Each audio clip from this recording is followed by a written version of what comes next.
Well, what's going on, guys? My name is Tommy. Welcome back to the channel. You can't see my webcam right now because I did a hair mask. There's a lot of egg in my hair right now because I just bleached it. We're well on the way to a brand new Tommy, and y'all see it when we get there. But it's time for an episode of Wednesday Afternoon Worship. Yes, I know, video count is down right now. We're doing a big heal, friends. Anyway, there have been a lot of people request I make the annatee in the Forgotten Race review.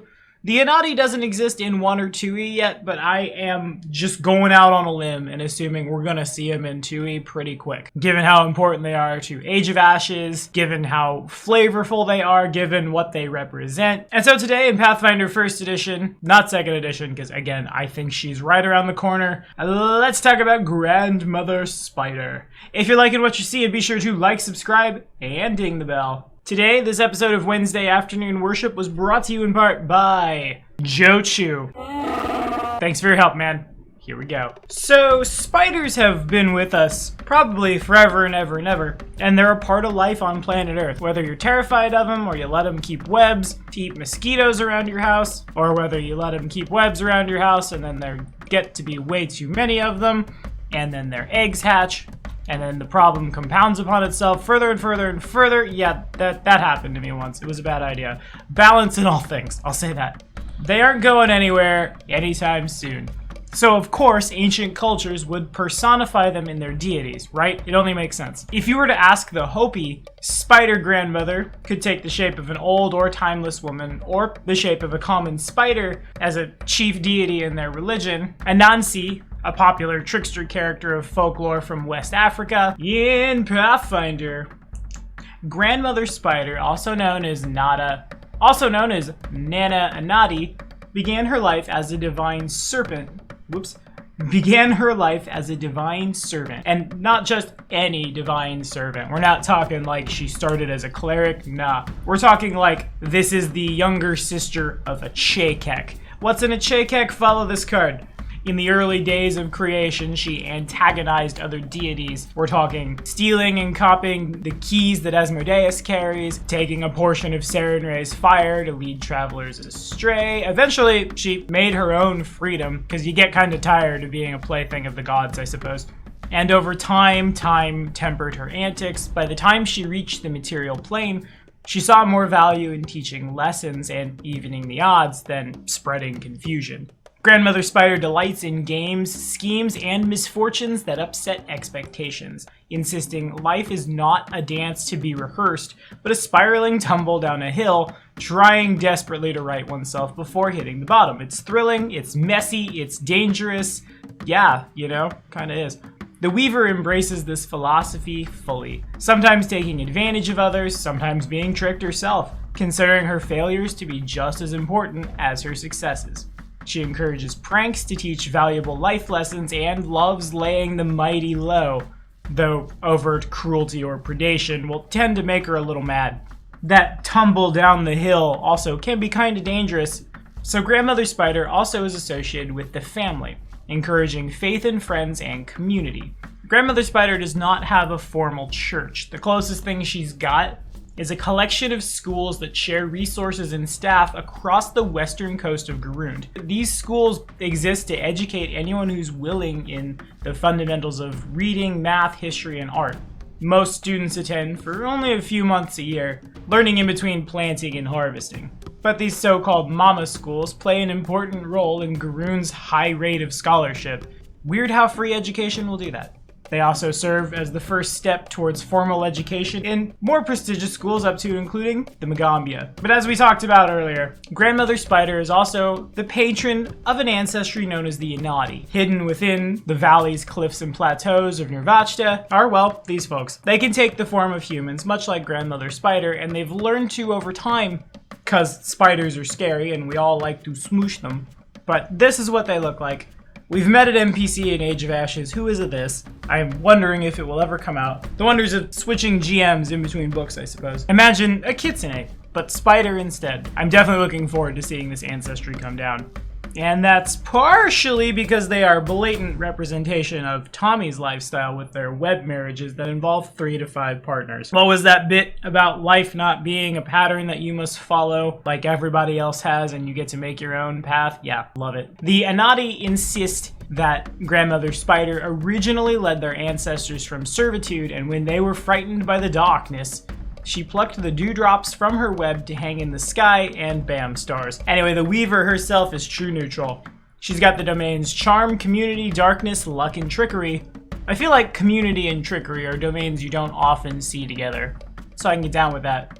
With the subdomains Curse, Deception, Family, Fate, Night, and Thievery. Her favorite weapon is the net, and her symbol, a diamond made of 8 interwoven threads. To perform Grandma's obedience, spend an hour weaving something clever and useful that you will use to better your community, incorporating the stories or symbolism of Grandmother Spider. Kind-hearted souls often interpret this to mean weaving blankets, clothing, or tapestries for those in need, while duplicitous worshippers take it to mean weaving a tall tale or confidence game that exploits someone who's taking advantage of the community or teaches someone a valuable lesson. And right there we've hit all 4 of the alignments that can branch out from true neutral and worship this deity. I'm gonna talk more about that in a sec. In return, it's a +2 sacred or profane bonus on bluff and perform oratory checks and on saves against illusions. The type of bonus depends on your alignment. Of course, we've been over this. Evangelist boons.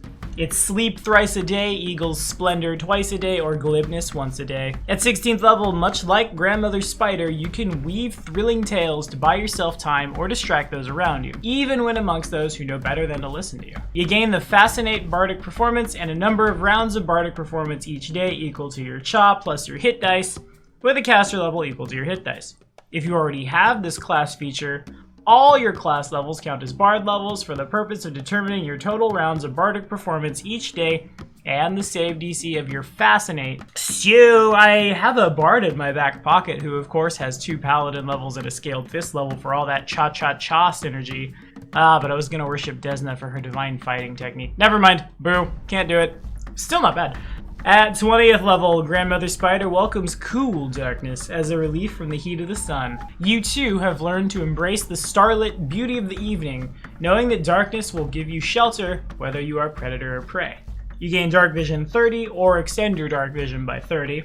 You need only half the normal amount of sleep or rest each day to avoid becoming fatigued.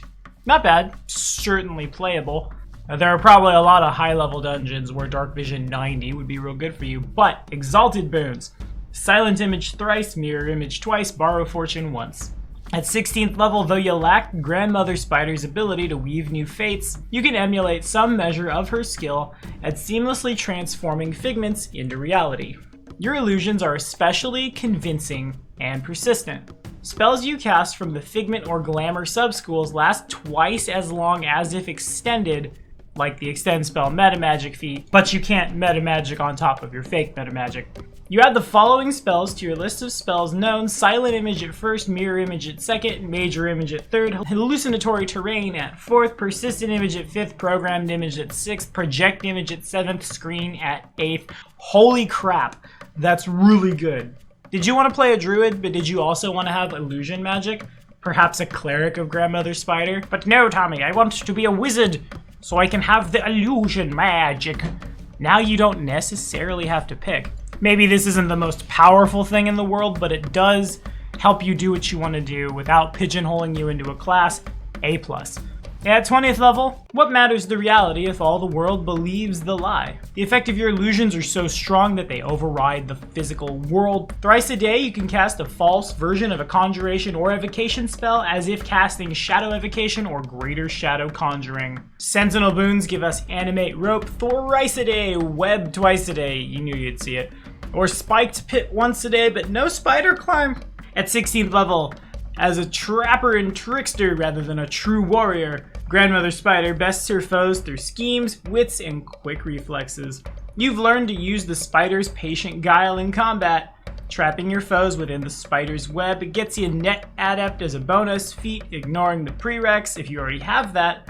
Instead, take a +1 sacred or profane bonus on attack rolls with the net.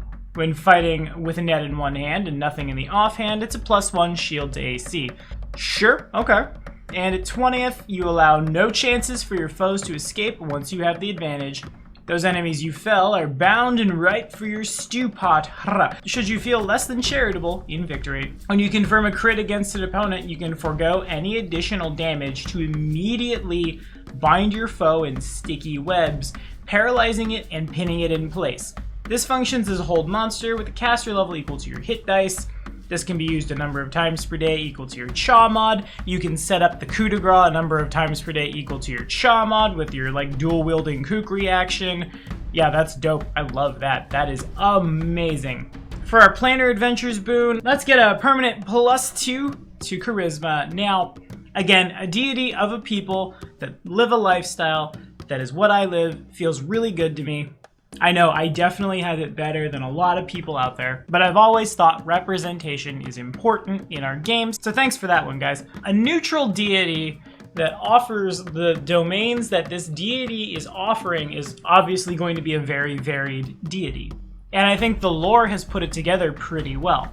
Grandmother Spider will still bless your house if you're taking care of your family, but I think a lot of times in RPGs when we think an evil character, we're thinking somebody who worships devils and is an objectively horrible person.